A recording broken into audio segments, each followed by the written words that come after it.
So in 2022, I found myself $70,000 in credit card debt, $50,000 in back taxes owed to the IRS. I had bought a farm, which I could not really afford, for a boyfriend that I was quickly realizing was a narcissist. I was the sole breadwinner, and I was completely burned out. So not only did I need to find a way to pay for all this debt and survive financially, but I also needed to let go of the only job I had ever had that made decent money. So the first thing I did was leave that relationship and that house. I put all my stuff in a storage unit, and I flew to Tennessee to my mother's house and laid in bed for a month. I did some work at that time because I was fully remote, but most of it was just me trying to string my clients along while I was completely incapable of working. While I was in Tennessee, I found a place to live in Oregon, and after that month was over, I flew back and stayed in an Airbnb for one night, and then the next day moved into my new housing situation, which was a roommate with another girl who had a couple dogs. I had my dog with me the entire time. I lived at that house for about 6 months, and during that time, I had legal paperwork drawn up to be able to give the house away to the narcissistic ex. My goal was to emotionally get out of that situation, and I was going to let go any financial assets I needed to get out of there.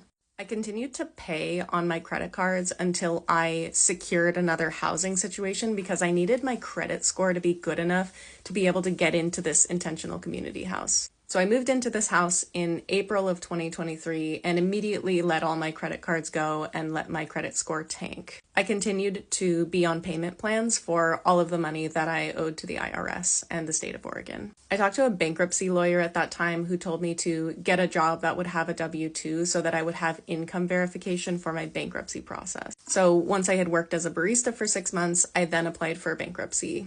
I closed my marketing business completely at the end of December 2023, which overlapped a little bit with my working at the coffee shop. It took me so long to get rid of that job that was burning me out so badly because I had become so addicted to the income. And now I realize that if I can lower the needs of my monthly income, I won't ever have to become addicted to a good job again. I did not have health insurance through most of this, and that's saying a lot because I've been chronically ill for a long time. I applied for Medicaid at the beginning of 2024 and they denied me, but I ended up being able to get health insurance through healthcare.gov, and it was 19 cents a month.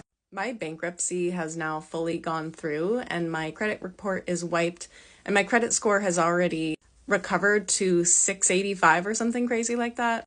And I'm like, wow, this country is so fucking corrupt. I just filed for bankruptcy and you are shoving credit down my throat. I have stopped paying on my tax bills because I am no longer able to make payment plans because I now owe over $50,000. So now I just get scary letters in the mail of the IRS saying that they're going to do terrible things to me. At the beginning of this process, I kind of had to let down all of the things I was juggling and go, okay, I live on this earth. There is nothing they can really do to me. They are not going to come kill me. They are not going to come take me to jail.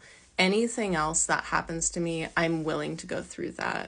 And my experience so far in talking to the government about owing money has been that it is based on your ability to pay. And so if my ability to pay is low, it seems like the government has understanding for that. And it's made me really clear that I don't want to save up financial assets anymore. Like, I don't think I would ever own a house again unless it was protected by a collective, so it was owned by many people. I don't want to build up a bunch of resources that someone can threaten me to take away.